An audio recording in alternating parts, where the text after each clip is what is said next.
ధనవంతుడు అనే పదానికి పర్యాయపదం అతడు. సాఫ్ట్వేర్ సామ్రాజ్యపు సృష్టికర్త. ఒకటి కాదు, రెండు కాదు, ఏకంగా 18 సంవత్సరాలు ప్రపంచ ధనవంతుల జాబితాలో మొదటి స్థానంలో నిలిచాడు. ఆయన ఒక రోజుకి 6 కోట్ల రూపాయలు ఖర్చు చేసిన తన ఆస్తి మొత్తం ఖర్చు అవ్వడానికి 218 సంవత్సరాలు పడుతుంది. 5,76,000 కోట్ల రూపాయల ఆస్తితో ఇప్పటికీ ప్రపంచ సంపన్నుల్లో నెంబర్ 1గా ఉన్నాడు. ఆయనే మైక్రోసాఫ్ట్ కంపెనీ అధినేత బిల్ గేట్స్. అంతేకాదు, తనకున్న ఆస్తిలో 95% నిరుపేదలకు దానం చేసి మనసున్న కుబేరుడు అనిపించుకున్నాడు. అసలు కాలేజీ చదువు మధ్యలోనే ఆపివేసిన ఒక కుర్రవాడు ప్రపంచంలోనే అతిపెద్ద సాఫ్ట్వేర్ కంపెనీని ఎలా నిర్మించాడు, అసలు అంత స్థాయికి ఎలా ఎదిగాడో ఈ వీడియోలో తెలుసుకుందాం.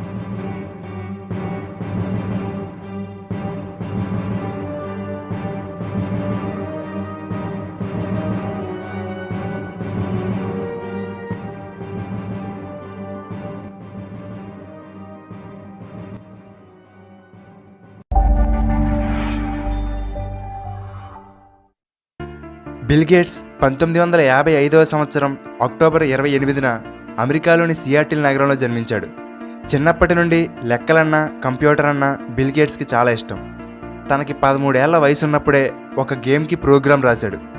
హై స్కూల్లో చదువుతున్నప్పుడు ఆ స్కూల్ కంప్యూటర్స్ని హ్యాక్ చేసి స్కూల్లోని ఏ క్లాస్ సెక్షన్లో అయితే అందమైన అమ్మాయిలు ఉండేవారో ఆ క్లాసులోకి బిల్ గేట్స్ తన పేరును మార్చుకునేవాడు. అలాగే అందమైన అమ్మాయిల పక్కన తన పేరు వచ్చేలా రోల్ నెంబర్స్ కూడా మార్చేవాడు. బిల్ గేట్స్కి తన పై తరగతికి చెందిన పాల్ అలెన్తో స్నేహం కుదిరింది. పాల్ అలెన్కు కూడా కంప్యూటర్లు అంటే పిచ్చి. ఇద్దరూ కలిసి ఖాళీ దొరికినప్పుడల్లా కంప్యూటర్ మీదే సమయం గడిపేవారు. కొన్ని సాఫ్ట్వేర్ ప్రోగ్రాంలు కూడా రాసేవారు.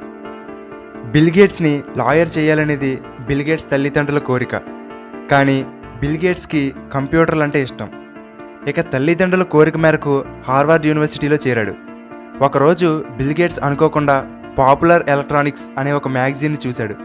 దాని కవర్ పేజ్ మీద ఆల్టైర్ 8800 అనే ఒక కంప్యూటర్ గురించి ప్రచురించడం జరిగింది. అయితే ఆ కంప్యూటర్ని రన్ చేయడానికి ఒక సాఫ్ట్వేర్ కోసం ఆ కంపెనీ ఎదురు చూస్తుందని బిల్ గేట్స్కి తెలిసింది. స్నేహితులిద్దరికీ ఇదే మంచి సమయం అనిపించింది. ఆల్టైర్ కంపెనీని కలిసి ఆ సాఫ్ట్వేర్ని తాము ఇస్తామని చెప్పారు. దానికోసం ఇద్దరూ కలిసి హార్వర్డ్ కంప్యూటర్ సెంటర్లో 2 నెలల పాటు రాత్రి పగలు కష్టపడి సాఫ్ట్వేర్ని తయారు చేశారు. అది ఆల్టైర్ కంప్యూటర్లో చాలా బాగా పనిచేసింది. అప్పట్లో కంప్యూటర్ ఇండస్ట్రీలో ఇది ఒక సంచలనం. ఇద్దరు స్నేహితులకి మంచి పేరు వచ్చింది. అప్పుడే ఇద్దరూ కలిసి 1975వ సంవత్సరంలో మైక్రోసాఫ్ట్ అనే కంపెనీని స్టార్ట్ చేశారు. అప్పటికి బిల్ గేట్స్ వయసు కేవలం 19 సంవత్సరాలే. ఆ రోజుల్లో ఎక్కువగా కంప్యూటర్లను అమ్మే IBM కంపెనీ తాము విడుదల చేయబోయే పర్సనల్ కంప్యూటర్లకు ఒక ఆపరేటింగ్ సిస్టమ్ కావాలని బిల్ గేట్స్ని కోరింది. దానికోసం బిల్ గేట్స్ అప్పటికే ఉన్నటువంటి ఒక OSని $50,000 కొని దానిని ఇంకా అభివృద్ధి చేసి MS-DOS ఆపరేటింగ్ సిస్టమ్ అనే పేరుతో IBMకి అందించాడు. అప్పటి నుండి ఇక మైక్రోసాఫ్ట్ వెనుతిరిగి చూడలేదు. కొన్ని రోజుల్లోనే మైక్రోసాఫ్ట్ $1 మిలియన్ కంపెనీగా మారింది. మైక్రోసాఫ్ట్ని అభివృద్ధి చేయడం కోసం హార్వర్డ్ యూనివర్సిటీ చదువు మధ్యలోనే ఆపివేశాడు బిల్ గేట్స్. కొంతకాలం తర్వాత 1986లో బిల్ గేట్స్ మైక్రోసాఫ్ట్ విండోస్ని మార్కెట్లోకి తీసుకువచ్చాడు. మైక్రోసాఫ్ట్ చరిత్రలోనే విండోస్ ఒక మైలురాయి. విండోస్ రూపకల్పనతో సాఫ్ట్వేర్ ప్రపంచాన్ని బిల్ గేట్స్ తన హస్తగతం చేసుకున్నారు. కంప్యూటర్లు, సర్వర్లు, ఇంటర్నెట్ ఇలా అన్నిటికీ మైక్రోసాఫ్ట్ ఉత్పత్తులు తప్పనిసరి అయ్యేలా చేసిన బిల్ గేట్స్ తనకు ఆ రంగంలో పోటీ లేకుండా చేసుకున్నాడు. బిల్ గేట్స్కి తనకి 30 సంవత్సరాలు వచ్చేసరికి మిలియనీర్ అవ్వాలనేది కోరిక.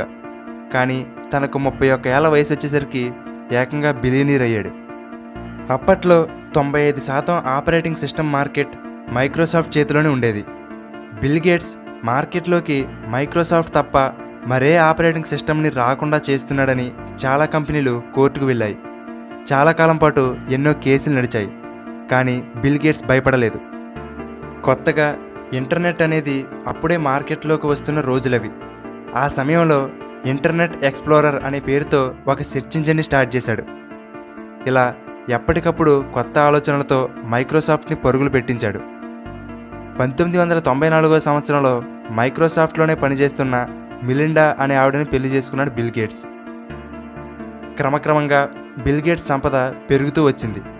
ఎంత అంటే గత 23 సంవత్సరాల్లో 18 సార్లు బిల్ గేట్స్ ప్రపంచ ధనవంతుల్లో నెంబర్ 1 స్థానంలో నిలిచాడు. ఈ ఏడాది కూడా $88.8 బిలియన్ ఆస్తితో మొదటి స్థానంలోనే ఉన్నాడు. బిల్ గేట్స్ జీవితంలో డబ్బు సంపాదించడం ఒక ఎత్తు అయితే ఆయన చేసే సేవా కార్యక్రమాలు మరో ఎత్తు. తన సంపదను ప్రపంచ మేలు కోసం ఖర్చు చేస్తేనే తన సంపాదనకు సార్థకత చేకూరుతుందని భావించి బిల్ అండ్ మిలిండా గేట్స్ అనే ఫౌండేషన్ని స్టార్ట్ చేసి ప్రపంచవ్యాప్తంగా వ్యవసాయం, ఆరోగ్యం, విద్య అభివృద్ధికి, పేదరిక నిర్మూలనకి కృషి చేస్తున్నాడు. దీనికోసం తన ఆస్తిలో $28 బిలియన్ అంటే 1,80,000 కోట్ల రూపాయలకు పైనే దానం చేశాడు. ఎన్నో దేశాలలో నిరుపేద పిల్లలకు టీకాలను అందించి 50 లక్షల మందికి పైగా పిల్లల ప్రాణాలను కాపాడాడు. ఎంతోమంది జీవితాల్లో వెలుగును నింపాడు. 2035 నాటికి ఈ భూమి మీద ఒక్క పేద దేశం కూడా ఉండకూడదనేది బిల్ గేట్స్ కోరిక. వారసత్వంగా వచ్చిన ఆస్తితో తమ పిల్లలు ఏ కష్టం పడకుండా హాయిగా గడపాలని తల్లిదండ్రులు అనుకుంటారు. కానీ బిల్ గేట్స్ అలా కాదు. తమ పిల్లలు జీవితానికి సంబంధించిన అన్ని పాఠాలు స్వయంగా నేర్చుకోవాలి. పిల్లలు తమ సొంత కాళ్ళ మీద వాళ్ళు నిలబడాలనే ఉద్దేశంతో ఆయనకి అన్ని లక్షల కోట్ల రూపాయల ఆస్తి ఉన్నప్పటికీ తమ పిల్లలు ఒక్కొక్కరికి కేవలం $10 మిలియన్ మాత్రమే చెందేలా వీలునామా రాశాడు. మిగిలిన తన ఆస్తి అంతా బిల్ అండ్ మిలిండా గేట్స్ ఫౌండేషన్కి రాసేశాడు. అంతేకాదు, బిల్ గేట్స్ తన స్నేహితుడు మరియు ప్రపంచంలోనే 2వ ధనవంతుడైన వారన్ బఫెట్తో కలిసి ది గివింగ్ ప్లెడ్జ్ అనే ఒక ఆర్గనైజేషన్ని స్టార్ట్ చేశాడు. దీనిలో భాగంగా ప్రపంచంలోని ధనికులందరినీ తమ సంపదలో కొంత భాగాన్ని సేవా కార్యక్రమాల కోసం ఖర్చు పెట్టవలసిందిగా పిలుపునిచ్చాడు. దీంతో ఫేస్బుక్ వ్యవస్థాపకుడు మార్క్ జుకర్బర్గ్, ఎలాన్ మస్క్, అలాగే మన దేశం నుండి అజీం ప్రేమ్జీ, కిరణ్ మజుందార్ షా ఇలా ప్రపంచవ్యాప్తంగా 170 మందికి పైగా బిలియనీర్లు తమ సంపదను దానం చేయడానికి ముందుకు వచ్చారు. ఇన్ని కోట్ల ఆస్తి ఉన్నప్పటికీ బిల్ గేట్స్ ఎంతో సామాన్యంగా సరదాగా ఉంటాడు.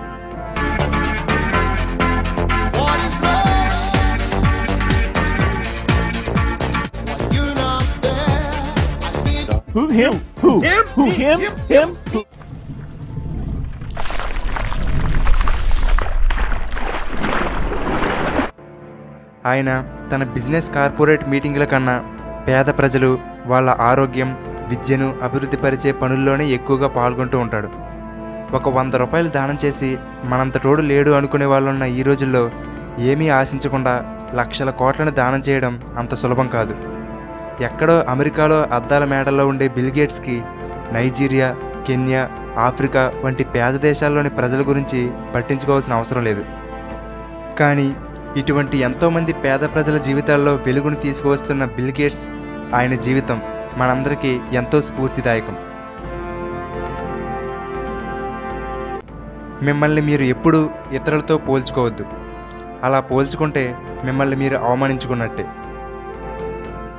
నీ దగ్గర డబ్బు ఉంటే నిన్ను నువ్వు మర్చిపోతావు. కానీ అదే నీ దగ్గర డబ్బు లేకపోతే ఈ ప్రపంచం మొత్తం నిన్ను మర్చిపోతుంది. పేదవాడిగా పుట్టడం నీ తప్పు కాదు, కానీ పేదవాడిగా చనిపోతే అది నీ తప్పే.